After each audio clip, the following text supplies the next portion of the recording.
꼭 부탁드리겠습니다. 참 여기에 제일 뻔뻔한 분이 한 분 계십니다. 참 국민들 앞에서는 법적 정적 책임을 다 지겠다고 했고 했던 분이 지금 아무런 지금 이 반응도 없습니다. 오늘 공수처가 뭐 나오라고 그랬는데 또 공수처가 보니까 또 발을 뺐더라고요. 뭐 참 저는 공수처 저애들도 검사 15명 가지고 수사 능력도 없는 이 집단이 뭘 하겠다고 하는 것도 웃기고 그렇죠. 정작 하라고 그러니까 이제 또 아이고 바로 뭐 옛날에는 긴급 체포하겠습니다 그러더니만 이제 와갖고는 또 전혀 또 뒤에 가서 숨어버렸어요. 아이고 뭐 시간을 봐야 되겠다는 둥. 뭐 긴급 체포 이런 건 너무 먼 이야기다 뭐 이럴 그것도 한 발 뺐는데 하여튼 그렇습니다. 지금 보니까요. 이 석동현 변호사도 본인도 이제 변호인 선임 거기 명단에 올리지 않고 있고요. 네. 어제 뭐 그렇게 얘기를 했잖아요. 탄핵 심판이 우선이다. 수사보다도 탄핵 심판이 우선이다. 그렇게 이제 대통령 쪽에서는 나름대로 그렇게 정한 것 같아요. 근데 탄핵 심판을 먼저 받을지 수사를 먼저 받을지는요. 대통령이 결정하는 문제는 아닙니다. 네. 그거는. 예. 선택의 여지가 있는 게 아니에요. 예, 대통령이 선택할 수 있는 게 아니에요. 의견은 낼 수 있습니다. 그런데 헌법재판소 51조가 뭐죠? 동일한 사유로 형사상 소추가 이루어지고 있을 때는 탄핵 심판을 정지할 수 있다. 네. 오히려 그렇게 되면 선수사 후 탄핵이 되잖아요. 네. 선수사 후 탄핵 심판이 되잖아요. 그 가능성은 있지만 본인이 나 탄핵 심판 먼저 쭉 받고 그때까지는 수사하지 마. 탄핵 심판 결과가 나오면 그때 수사받으면 되지. 이런 게 통할까요? 골라 뭐 자기가 고르는 게 아니 선택의 여지가 있는 게 아니고 해야 될 텐데 참 이걸 보면서 참 저희도 난감합니다. 지금 헌법재판관의 3명에 대한 임명 저는 이거는 해야 된다고 봐요. 헌법재판소 재판관 지금 3명에 대해서 국회 추천이고 또 이거는 지금 국회에서 지금 추천하는 분들 아니에요. 그렇죠. 형식적으로 사실은 이제 권한대행이 하는 건데 이거까지 이제 막아내면은 저는 이거는 굉장히 어렵다고 보는 거고 그리고 특검은 이거는 정말 위헌적인 내용들이 많습니다. 네. 그렇기 때문에 이거는 저는 여야가 합의를 해야 돼요. 네.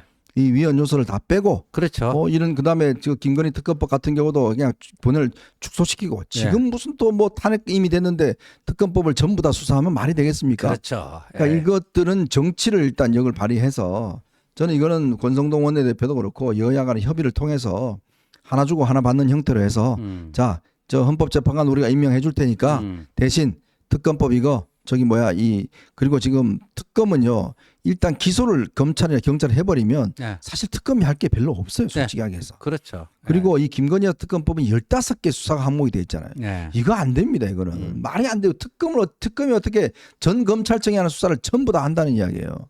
그리고 왜 자기들만이 추천하나요 특검을? 그건 그렇죠. 말이 안 되는 거거든요. 예, 특검 추천 및 임명 요게 가장 이제 독소 조항이 많을 수 있기 때문에 그 부분 잘 보고요. 특검의 수사 대상 이렇게 해서 저는 그걸로 가야지. 지금 검찰, 경찰, 공수처 3개 기관이 서로 그냥 조직 이기주의에 매몰돼 가지고 불필요한 일들 많이 하고 있잖아요. 네. 근데 제대로 된 특검이 출범을 해서 그쪽으로 통폐합되면 좋겠다. 이런 생각이 들고 그다음에 헌법재판관 그 임명은요 한덕수 권한대행이 해야 된다고 저는 네. 생각하는 게 오늘 또 대법원에서요. 네. 이건 뭐 헌법재판소는 아니지만 마은혁. 네. 대법원에서 지금 권한대행이 이제 대법관 혹시 이제 뭐 결혼이 생기면 네네네.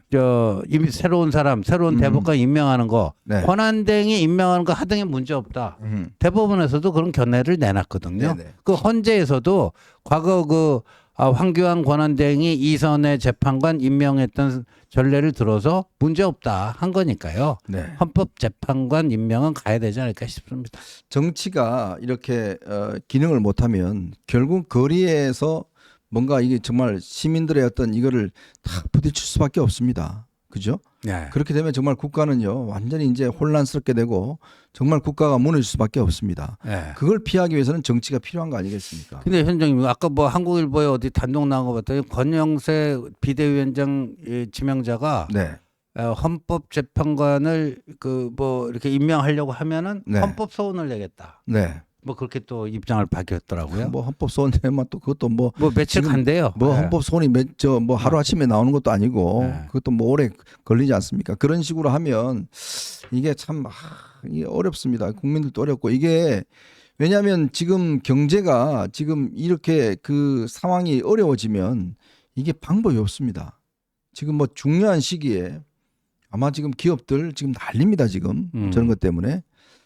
그렇기 때문에 이거를 마치 이제 끌어서 뭔가 어떻게 해보겠다. 물론 뭐 이재명의 지금 재판 이게 지금 걸렸기 때문에 지연 전술을 쓰긴 할 텐데 그와는 별개로 헌법재판소가 어떤 그 재기능을 할 수 있도록 하는 것도 저는 여당의 책무가 아닌가. 그리고 나머지 특검법에 대해서는 정책 합의를 분명히 해야 된다. 그렇죠. 이런 말씀을 드리겠습니다.